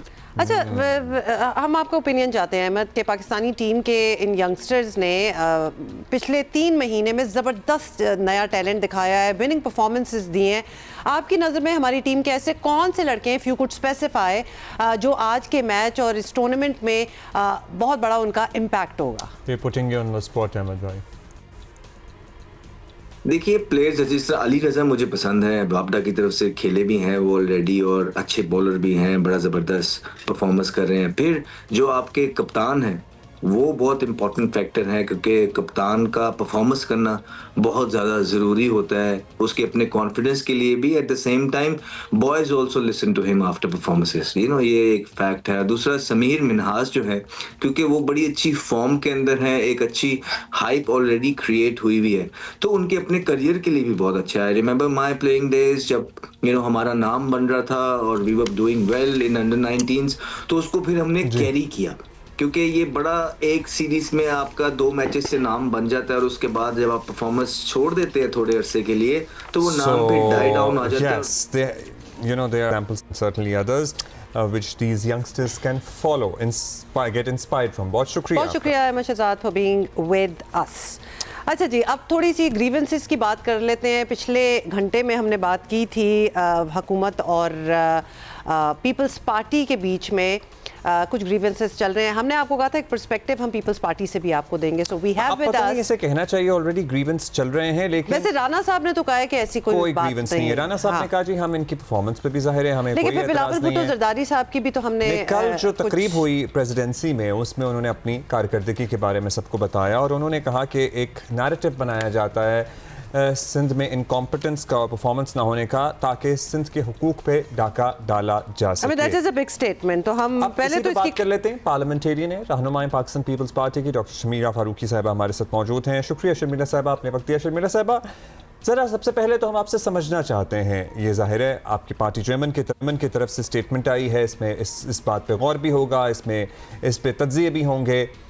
What does it mean when he says के साजिश के तहत ये बयानिया बनाया जा रहा है ताकि सिंध के हकूक पे डाका डाला जा सके? खदशात क्या है? जी, दैट्स अ स्ट्रॉन्ग स्टेटमेंट। आप कुछ क्लैरिफिकेशन देंगी? जी बहुत शुक्रिया। देखिए जी, सिंध 18वीं तरमीम के बाद और बल्कि तमाम सूबे बड़े बाख्तियार हैं और इस हुकूमत ने ये डिबेट शुरू करी है कि चूंकि सिंध और दीगर सूबों के पास एनएफसी की मद में ज़्यादा वसाइल जाते हैं, वफाक के पास पैसा नहीं बचता है और इसको रीविज़िट करना चाहिए और इसको डिस्कस करना चाहिए। और इसके ऊपर मुख्तलिफ हमने आरा सुनी हुकूमती वज़रा की कि जनाब कुछ वजारतें हैं जो 18वीं तरमीम में डिवॉल्व कर दी गई थी, उनको वापस ले लिया जाए, जिसमें हेल्थ के हवाले से बिलखुसूस बात की गई, पॉपुलेशन के हवाले से बात की। और आपको मालूम है कि ये 27वीं तरमीम से पहले ये ना सिर्फ इशारा दिया गया था बल्कि ये कोशिश भी की गई थी। फिर चूंकि अब एनएफसी अवार्ड के हवाले से दोबारा डिस्कशन शुरू हुई तो ये कहा गया कि जी सूबों के वसाइल कम करें, जो सूबों को पैसा जाता है, और वो वफाक को ज़्यादा दी जाए, क्योंकि वफाक के पास तो पैसा रहता ही नहीं है। सबसे अहम चीज तो ये है कि जो पैसा वफाक सूबों को देता है वो किसी की दान नहीं है, ये सूबे ही टैक्स कलेक्ट करके एक कंसोलिडेटेड फेडरल फंड में डालते हैं जहाँ से फिर वो रीडिस्ट्रीब्यूट होते हैं। तो अगर वफाक सूबों को पैसा दे रहा है तो वो एहसान नहीं कर रहा। दूसरी अहम चीज़ ये है जिस पे बिलावल भुट्टो जरदारी साहब ने बात की है, वो आपने कल देखा होगा कि ऐवान सदर में सिंध विजन लॉन्च किया गया, जिसमें जो माजी के अंदर बिलखुसूस सिंध के हवाले से सिंध को टारगेट किया जाता था कि सिंध परफॉर्म नहीं कर रहा, सिंध में चीज़ें नहीं बनी, प्रोजेक्ट्स नहीं हैं, सड़कें नहीं बनी। तो कल बिलावल भुट्टो जरदारी साहब ने बहैसियत चेयरमैन पाकिस्तान पीपल्स पार्टी ये तमाम चीज़ें बताई, गिनवाई और दिखाई डेटा समेत कि सिंध ने जो पिछले 15-20 सालों में जो पीपल्स पार्टी की हुकूमत थी तो क्या परफॉर्म किया है। और आप देखिए कि एक छोटी सी बात जो बहुत अहम है, जो आपकी नाजरीन को भी पता होनी चाहिए, क्योंकि कल तो खैर जाहिर बात है वहाँ डिप्लोमेट्स भी थे, मीडिया के पर्सन्स भी थे, चैनल ओनर्स भी थे। सिंध को जब 18वीं तरमीम के बाद सर्विसेज पे टैक्स कलेक्ट करने का जो एक टारगेट दिया गया, बाकी सूबों को भी दिया गया, तो उस वक्त जब हमें ये टारगेट मिला था तो उस वक्त वफाक जो था वो तकरीबन 16 अरब रुपए 16.8 अरब रुपए कलेक्ट कर रहा था, और आज सिंध 300 अरब रुपए कलेक्ट करता है। तो ये सिंध की कारकर्दगी है। इसी तरीके से अगर आप सेहत के शोबे के अंदर देखें तो JPMC, NICVD, गम्बट इंस्टीट्यूट, तमाम इंस्टीट्यूट्स हैं और एक पूरा जाल है, पूरा नेटवर्क है हेल्थ सर्विसेज का, जो सिर्फ सिंध अपने लोगों को केटर नहीं कर रहा बल्कि दीगर सूबों को भी कर रहा है। बल्कि कल जब चेयरमैन साहब ने इस पे डेटा दिया तो 35% जो पंजाब के लोग हैं वो सिंध में आके अपना इलाज करा रहे हैं। और इस तरीके से शमीरा साहिबा, सर्टनली सेहत के शोबे में काम हुआ है, अंदरूनी सिंध इंफ्रास्ट्रक्चर भी बेहतर है, कराची के इश्यूज हैं वो रहेंगे, उस पर बारहा बात होती है, लेकिन एट द सेम टाइम इस एक्सरसाइज की जो हमने कल प्रेसिडेंसी में देखी सिंध विजन के तौर पर, क्या लगता है आपको? एक सवाल ये जहन में आता है कि इसकी ज़रूरत क्यों महसूस हुई?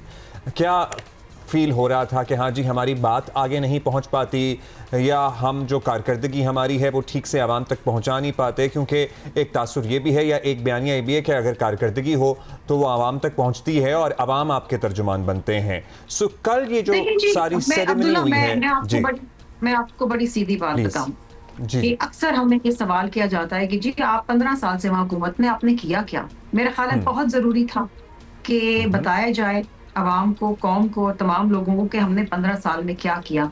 हमें कहा गया कौन सी सड़कें बनाई, ठीक, हमने बताया कि हमने कितने हजार किलोमीटर सड़कें बना दी हैं, कितना हमने फार्म और मार्केट का एक्सेस दिया है, कितना हमने एक रोड्स का जाल बिछाया है, हमने एनर्जी के सेक्टर के अंदर कितना काम किया। 21 मिलियन 2.1 मिलियन सैलाब ज़दगान को जो हम घर बना के दे रहे हैं, वो पाकिस्तान का सबसे बड़ा तारीखी प्रोग्राम है हाउसिंग के हवाले से, जो कोई और सूबा नहीं कर पाया। और ये क्लाइमेट रेजिस्टेंट होम्स है। इसी तरीके से एनर्जी के हवाले से मैंने जो बात की, तो 2 लाख लोगों को अब तक सोलर एनर्जी के पैनल दे दिए जा चुके हैं और मजीद भी दिए जा रहे हैं। बात यह है कि देखिए हमेशा मुआवजा किया जाता है, पंजाब ने ये किया, जो रीसेंट ने किया, मे बी वो अपनी मीडिया मैनेजमेंट में बेहतर है। लेकिन अगेन आपने कराची का भी जिक्र किया, तो मैं बताऊँ कराची में बारिश होती है तो पूरे मुल्क में वावेला मच जाता है। लाहौर के अंदर या किसी और सूबे में बारिश हो जाए, सड़कें टूट जाए, तो वो नजर ही नहीं आती है। दुनिया के बड़े बड़े ममालिक, आई वॉज इन न्यूयॉर्क इन जुलाई और शदीद बारिश हुई थी और पूरा निज़ाम ज़िंदगी मफलूज हो गया था। देखिए क्लाइमेट चेंज के बाद जो मनफी असरात आ रहे हैं, उसके लिए कोई भी सूबा क्या पूरा पाकिस्तान अभी तक इक्विप नहीं है। लेकिन जो अहम चीज इस वक्त है वो ये है कि देखिए सिंध के पास अगर पैसा है और इस तरह दीगर सूबों के पास भी पैसा है, और दीगर सूबों को भी अपनी कारकर्दगी दिखानी चाहिए ना। केपीके भी दिखाए, पंजाब भी दिखाए, बलूचिस्तान भी दिखाए। सिंध की जानिब हमेशा इशारा किया जाता है कि जी पीपल्स पार्टी की वहां पर हुकूमत है और पीपल्स पार्टी वहां क्या करे। अगर हम कोई भी इशू पॉइंट आउट करते हैं कहीं और वफाक में या किसी और सूबे में, तो सीधा टारगेट किया जाता है। शर्मिला सॉरी माजरत के साथ, आपने एग्जांपल, दरअसल आपने बड़ा एक सॉर टॉपिक जो है वो टच कर दिया कराची में रहने वालों के लिए। जब आप सड़कों की बात करती हैं और बारिश की बात करती हैं, तो there is no comparison, to be honest. वो कंपैरिजन हम दे नहीं सकते कि वहाँ भी बारिशें होती हैं, अगर लाहौर की, पंजाब की आप बात कर लें, कराची की भी में भी होती हैं, लेकिन हालात उसके बाद जो दोनों शहरों के बनते हैं, they are diametrically opposite to one another. Because हमारी सड़कों का जो कराची में हाल है, उनकी तो मुरम्मत हो के भी लगता है कि वो सड़कें जो हैं अभी या तो 100 साल पुरानी है या फिर 100 साल तक इनकी मुरम्मत नहीं होगी। So that comparison is however I beg to disagree with you over here. ये मेरा ख्याल है आप थोड़ी सी ज्यादती कर रही हैं हमारे साथ। एक वक्त था जो एक बहुत ही बड़ा फैन फेयर के साथ मेयर था कराची के अंदर, मैं उसका नाम नहीं लूंगी, मेरे भाई हैं, लेकिन उस वक्त ये होता था कि कराची में जब बारिश होती थी तो 4-4 दिन सड़कों पे पानी खड़ा होता था। वो जो अंदर पास बनाए गए थे वहाँ ड्रेनेज का निजाम ही नहीं था, वो बंद हो चुका होता था। 6-6 दिन हम इंतजार करते थे। मैं कराची की रहने वाली, I am witness to it. लेकिन आज अगर पानी होता है, शदीद बारिशें होती हैं, शदीद बारिशें जो कराची में कभी नहीं होती थी। हम तो दुआएं मांगते थे कि जी सिंध के अंदर बारिश हो, थर के अंदर जो है वो कहत साली हो जाती थी। लेकिन अब जो बारिशें हो रही है उसमें फौरन 2 से 3 घंटे में पानी साफ हो जाता है। शर्मिला साहब, शुक्र है कि पानी साफ हो जाता है, बिकॉज ऑब्वियसली सड़कों पे खड़े होते हैं, अपनी निगरानी में सारा काम करा रहे होते हैं। जी जी, और जिस मेयर की आप बात कर रही हैं, और अब में बहुत टाइम गुजर चुका है, तो ऑफ कोर्स इतनी इंप्रूवमेंट तो वी वुड एक्सपेक्ट। लेकिन I want to bring you to another topic. 28वीं तरमीम वाले पे हम बात करना चाहते हैं आपसे कि एनएफसी अवार्ड में बड़ी तब्दीलियां जो हैं वो मुतवक्के हैं। क्या आप सोच रही हैं कि ऐसा क्या हो जाएगा जिसकी वजह से बिलावल साहब ने डाका डालने वाली स्टेटमेंट दी? बिकॉज अभी हम राना सनाउल्लाह साहब से बात कर रहे थे पिछले घंटे में, और उन्होंने बताया कि जो डिफेंस एक्सपेंडिचर्स हैं, जिस तरह चीज़ें बढ़ी हैं, कर्जे हैं, हमारे मुल्की कर्जे हैं, टैक्स कलेक्शन है, it requires a lot more funds. We can not manage. अब ये ऑब्वियसली उनकी स्टेटमेंट थी, हम सिर्फ आपको सुना रहे हैं। बिलावल साहब का ये कह देना कि डाका डालने वाली बात हो रही है, could you differentiate a little bit कि एक्सपेक्टेशन क्या है कि इस एनएफसी अवार्ड के थ्रू क्या हो सकता है? मैं आपको सीधी सीधी बात बताऊं, अगर वफाकी हुकूमत नालायक है तो उसका खमियाजा सिंध या कोई और सूबा नहीं भरेगा। They need to put the house in order. आज इसी वक्त दुनिया में अगर ग्लोबल प्राइसेस पेट्रोल की कम हो गई तो आम आदमी को उसका जो फायदा है वो नहीं दिया जा रहा। हुकूमत ने इस वक्त मजीद पेट्रोलियम डेवलपमेंट लेवी लगा दी, 4 रुपए 65 पैसा। ये एक मिनी बजट आया है इसलिए क्योंकि FBR failed to achieve its target. अब अगर FBR टैक्स कलेक्ट नहीं कर पाता, ये किसकी गलती है? सिंध की गलती है। अगर आप अपना खसारा कम नहीं कर पा रहे, आप टैक्स कलेक्शन के अंदर पीछे रह गए हैं, आपने वो वजारतें रखी हुई जो आपके पास नहीं होनी चाहिए, जो 18वीं तरमीम के अंदर डिवॉल्व होगी सूबों को, like health and education and population, तो इसमें हमारा कसूर तो नहीं है। तो बिलावल भुट्टो जरदारी साहब ने बहुत पहले कहा था कि जी ये वजारतें जो डिवॉल्व हो चुकी हैं 18वीं तरमीम के बाद 2010 में, आप अभी तक लेके बैठे हैं, उस पर वजीर लगाए हुए हैं, आप 300 अरब रुपए बचा सकते हैं, खत्म करें इनको। तो अगर आप पैसा बचाना चाहें, अगर आप अपना खसारा कम करना चाहें तो आप कर सकते हैं। डिस्कोस को प्राइवेटाइज करें। आपके डिस्कोस सर्कुलर डेट में अरबों रुपए खा रहे हैं, ये हमारा कसूर तो नहीं है। अगर आप हमारा पेट काट काट के अपने खसारे को और अपनी अपनी अपनी नाअहली को अगर भरते जाएंगे तो नथिंग विल बी इनफ। आप ये नहीं कर सकते। देखिए 18वीं तरमीम के बाद the federating units which are the provinces बड़े बाख्तियार हैं और वो अपने लोगों को केटर कर रहे हैं। आप ये नहीं कह सकते कि जी मेरा खसारा हो रहा है तो जी चलो इधर से पैसा निकाल लो, इसका पैसा नोच लो, इसका पेट काट लो। ये नहीं हो सकता है। आप एनएफसी वार्ड को बिल्कुल रिविजिट करें, करना चाहिए, लेकिन आप वसाइल बढ़ा सकते हैं, कम नहीं कर सकते। देखिए ये सूबों का राइट है, और जिस तरह मैंने पहले कहा कि आप कोई खराब नहीं दे रहे किसी सूबे को और ना ही सिंध को दे रहे हैं। हम पैसा कलेक्ट करते हैं, फेडरल कंसोलिडेटेड फंड में डालते हैं और वहां से वो रीडिस्ट्रीब्यूट होता है। शर्मिला साहिबा, आपने अभी कहा कि अगर वफाकी हुकूमत नालायक है तो हम ये आपको आपकी पर्सनल राय समझें या फिर पीपल्स पार्टी का ये मौक़िफ़ है कि क्योंकि वफाकी हुकूमत नालायक है इसलिए एनएफसी रिविजिट करने की बात हो रही है?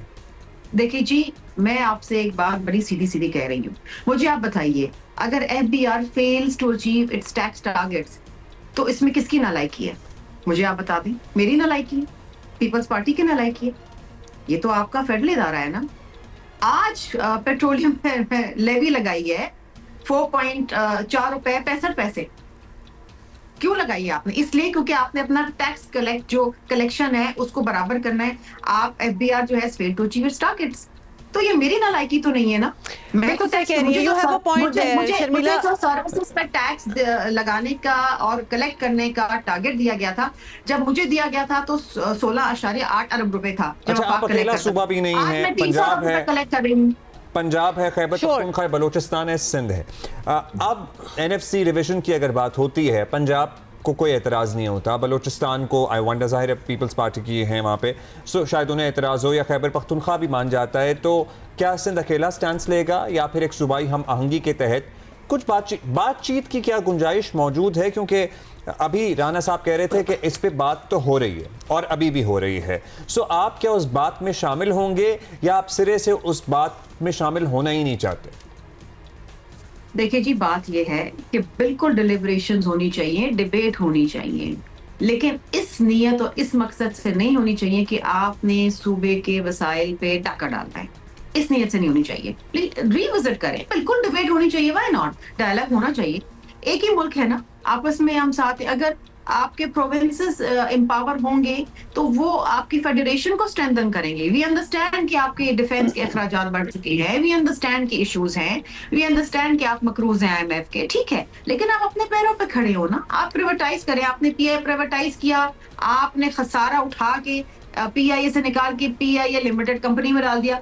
वो 800 बिलियन रुपए, 800 अरब रुपए कौन देगा? हमने देने, टैक्स पेयर की जेब से जाएगा वो, कोई तो देगा ना। शर्मिला साहब, बेसिकली PIA को प्रॉफिट बना के आपने चले प्राइवेटाइज कर दिया, लेकिन वो जो खसारा था वो हमने भरना है, वो भी कौम भरेगी।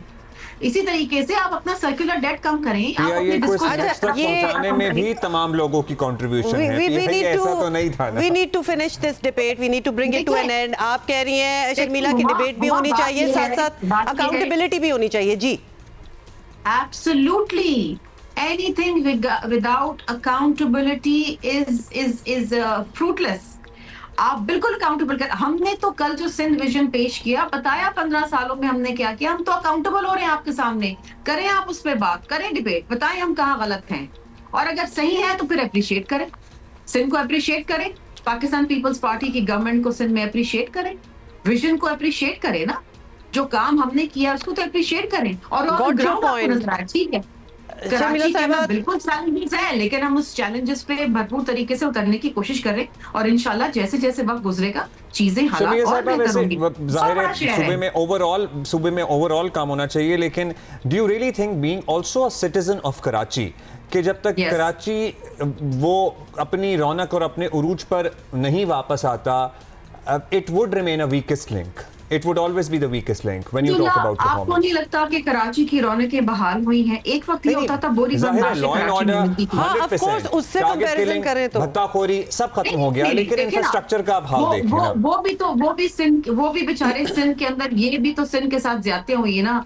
हम गिनते थे, अल्लाह माफ करे, कि आज इतने टारगेट किलिंग्स हुई हैं कराची में, 17-18। we have covered it and we have seen those times. ये भी होता था कराची के अंदर 4-4 दिन बारिशों का पानी खड़ा होता था। ये भी होता था कि एक इशारे पे कराची बंद हो जाता था, डेली वेजर्स, कारोबार सब बंद हो जाता था। आज वो हालात नहीं है। आज सड़कें भी बन रही हैं, टूट रही हैं तो बन भी रही हैं। आज कराची के अंदर और कराची के अंदर मैं आपको ये दावे के साथ कह सकती हूँ कि आइंदा आने वाले वक्तों में पूरे पाकिस्तान में सबसे बेहतरीन ट्रांसपोर्ट का सिस्टम होगा। इंशाल्लाह, we are rooting for it, Sharmila साहिबा। Absolutely जी, कराची के शहरी, कराची के voters, they are rooting for it, they are waiting for it। और आप जो कंपैरिजन दे रही हैं कि पहले क्या होता था, 100% you are right। However, आजकल के चैलेंजेस कुछ और हैं। मतलब इंफ्रास्ट्रक्चर को अगर हम देख लें, स्ट्रीट क्राइम्स को अगर हम देख लें, नहीं है कि हमारे चैलेंजेस अभी उस तरह खत्म हो गए हैं। But anyway, that's all the time we have. Thank you Sharmila. बात सामने आई है कि अगर वफाकी हुकूमत अपना काम ठीक से नहीं कर पा रही है, नालायक है, तो उसका खमियाजा सूबों को क्यों भुगतना पड़े? अकाउंटेबिलिटी होनी बहुत जरूरी है हर किसी की।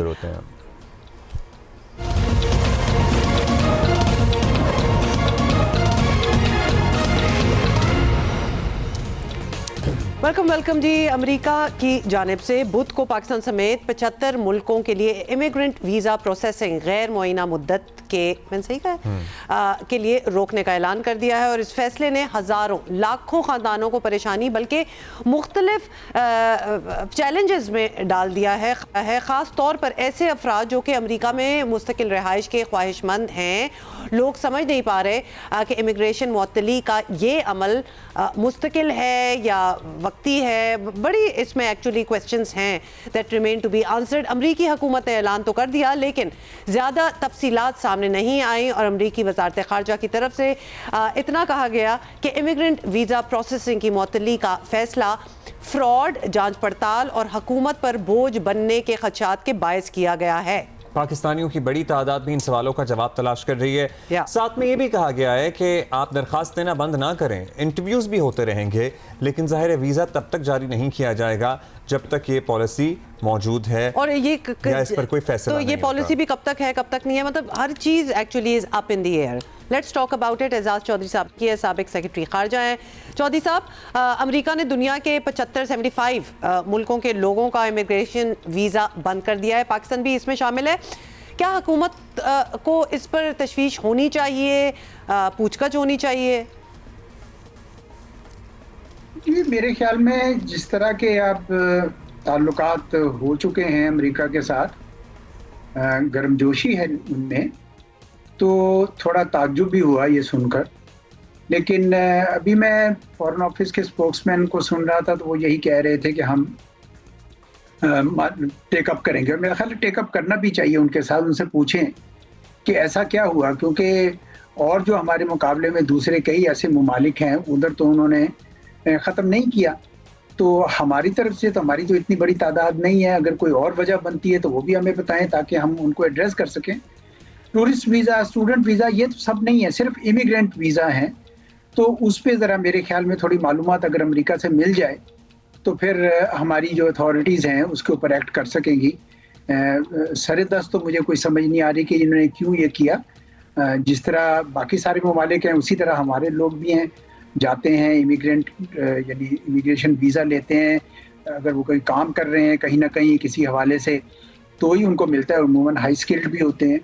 तो बहरहाल अभी मालूमात जब उधर से आएगी तो पता चलेगा। मतलब दुनिया में जानी मानी कैटेगरी है पाकिस्तानी अमेरिकन डॉक्टर्स, कितना बड़ा इज्तिमा होता है उनका, हज़ारों की तादाद में मौजूद हैं, कितने वेल रिस्पेक्टेड हैं, वो यू नो वेल सेटल्ड हैं। They are one of the wealthiest in the country as well. America में भी बात करें, आईटी वगैरह की भी बात करें तो उसमें भी बड़े के भी एक्सपर्ट्स हमारे ज़ाहिर है कोई बहुत ही अमीर लोग होते हैं, ये पैसे वाले होते हैं। अब जो वजूहात अमेरिकी हुकाम बता रहे हैं, फिर जो आजकल हालात चल रहे हैं, एजाज साहब, क्या आपको ये सरप्राइज नहीं लगता कि भारत जिनकी एक बहुत बड़ी तादाद इलीगल इमिग्रेंट्स की होती है, उनका नाम नहीं है इस लिस्ट में शामिल? जी, ये बिल्कुल ताज्जुब वाली बात है, क्योंकि भारत के से ही तो ज़्यादा शिकायत थी कि इनके लोग इतनी बड़ी तादाद में अमेरिका में पहुंच गए हैं कि जो सफ़ेद फ़ाम अमरीकी थे, वो ये कहा जा रहा था कि जी उनके लिए नौकरियां नहीं बची। यही डोनाल्ड ट्रंप साहब ज़्यादा कह रहे थे ना, जिसकी वजह से उनको वाइट सुप्रीमेसिस्ट भी कहा गया। तो फिर उनको तो कुछ नहीं इसमें शामिल किया गया। इसीलिए मैंने कहा कि ये ज़रा थोड़ा पता करने की ज़रूरत है पहले कि वजूहात क्या हैं। ये खाली कह देना कि जी फ्रॉड हम रोकना चाहते हैं या लोग जो लॉन्ग टर्म वहाँ रहना चाहते हैं, वो काफ़ी वजूहात नहीं बनती। पाकिस्तानी जो हैं बिल अमूम तो पुरअमन है। उस तरह हमारे लोग ठीक है, कुछ मसाइल होते हैं कुछ लोगों के, लेकिन बहसीयत कौम तो मेरे ख्याल में ऐसा पाकिस्तानी नहीं करते हैं कि भाई उनको आप उस फहरिस्त में शामिल करें। तो ये मेरे ख्याल में उनसे मालूमात लेना जो है ना, ये हमारा हक भी है और फ़र्ज़ भी। बहुत शुक्रिया एजाज चौधरी साहब फॉर बीइंग विद अस। और डेफिनेटली पूछताछ होनी चाहिए, सवालात होने चाहिए, क्योंकि 2025 में हमने बड़ा अच्छा वक्त देखा बहुत अरसे बाद विज़ावी अमेरिका, तो लिहाजा अब इस किस्म की बातें होना it's not making sense. Break के बाद हाजिर होते हैं।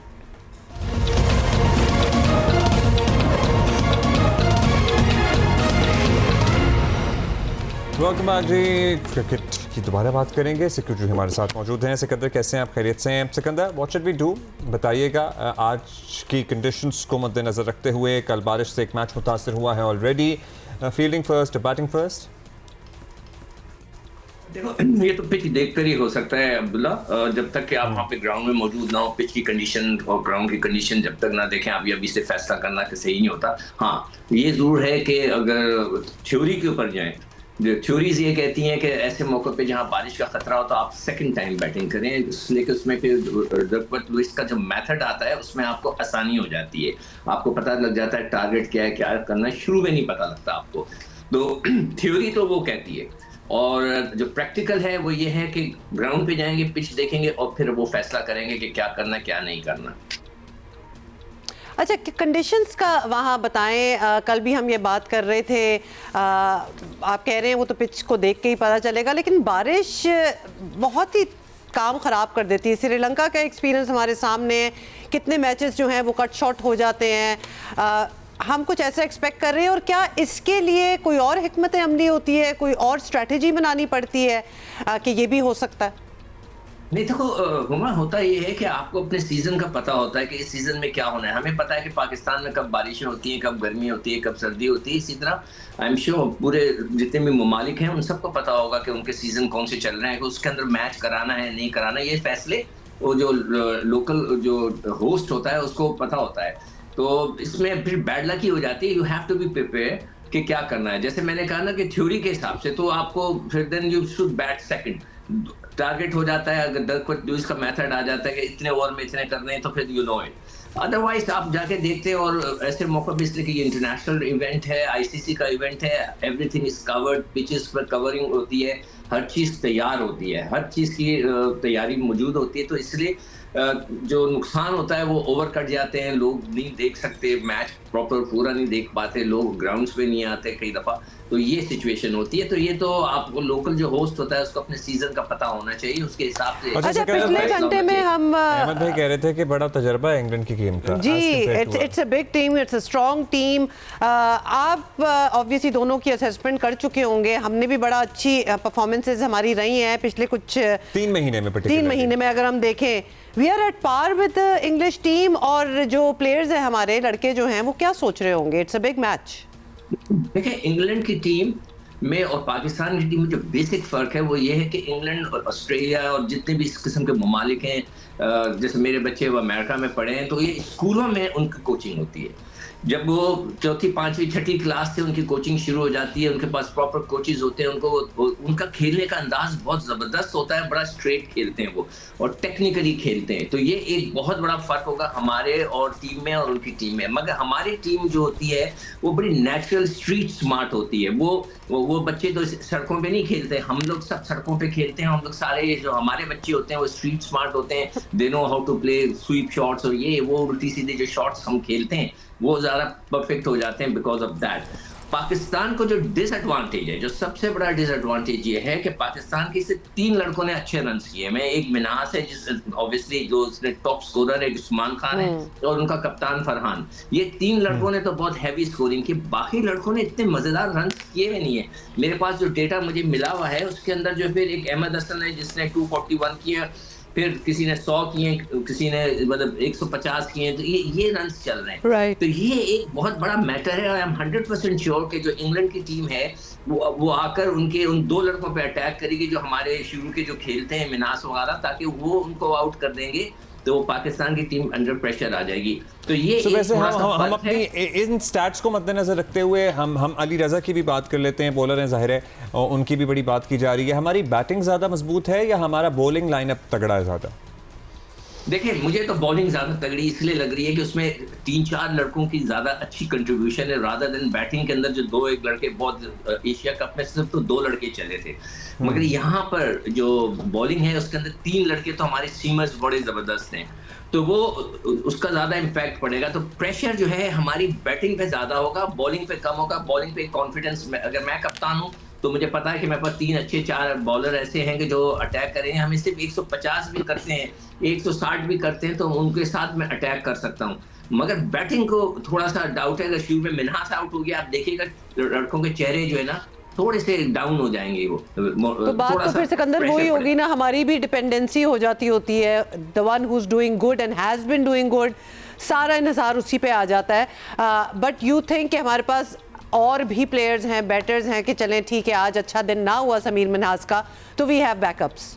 नहीं, वो है, बैकअप तो है, मगर देखिए ना टीम पे जब बन जाती है और एक लड़का मुसलसल परफॉर्मेंस देता है, इसीलिए मुझे कभी भी ना ऐसे टीमें पसंद नहीं है जिसमें वो कहेंगे कि बस हमारे यहाँ बाबर है तो बस खत्म, बाबर आउट हो गया तो फिर क्या होगा। Obviously there should be a variety ना, कंट्रीब्यूशन होनी चाहिए। टीम का मतलब ही यही होता है कि वहाँ पे 6-7 बैट्समैन होते हैं, उन 6-7 बैट्समैन को हर वक्त कंट्रीब्यूशन देनी चाहिए, अदरवाइज फिर आप स्ट्रगल कर रहे होते हैं एक लड़के पे।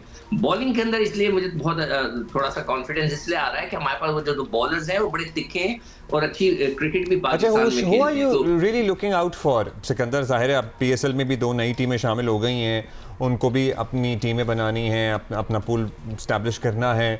सो यहाँ से आपको लगता है कि लड़के निकलेंगे इन परफॉर्मेंसेस से इस वर्ल्ड कप से? अब्दुल्ला, ये मैं कह के थक गया हूँ। मैंने मतलब हर दफा ये रिक्वेस्ट करता हूँ कि वो लड़के जो पाकिस्तान से अब कभी नहीं खेल सकते और उनकी उम्रें भी हो गई हैं, उनको ना लें PSL में, इन बच्चों को लें, इन बच्चों को लेके इनको खिलाएं PSL में। देखिए सिलेक्शन सारा कुछ फोकस हमारा PSL पे होता है, तो इन बच्चों को लेना चाहिए। अली रजा तो थोड़ा बहुत खेला हुआ है, दूसरे लड़कों को भी लें, बैट्समैन मिन्हास को ले और उसको जो ओपनिंग पर वो है उधर उसको खिलाएं। उसके अलावा आपके जो इमर्जिंग प्लेयर्स हैं जिन्होंने जाके ट्रॉफी जीत के आए उनको खिलाएं। हमारे पास देखें अब्बास अफरीदी, उसको कोई पूछ ही नहीं रहा, वो जीत कर भी आ गया था सुपर 6 वाला, हम सब कह के थक गए। तो मुझे तो नहीं समझ में आता कि हम किस तरह ये सिलेक्शन के इसके अंदर घुसते हैं, क्या होता है। जी बिल्कुल, एक्चुअली वो PS सेक्शन था ना, हमारी मुलाकात हुई थी तो डेफिनेटली डिटर्मिनेशन तो हमें वही नजर आ गई थी।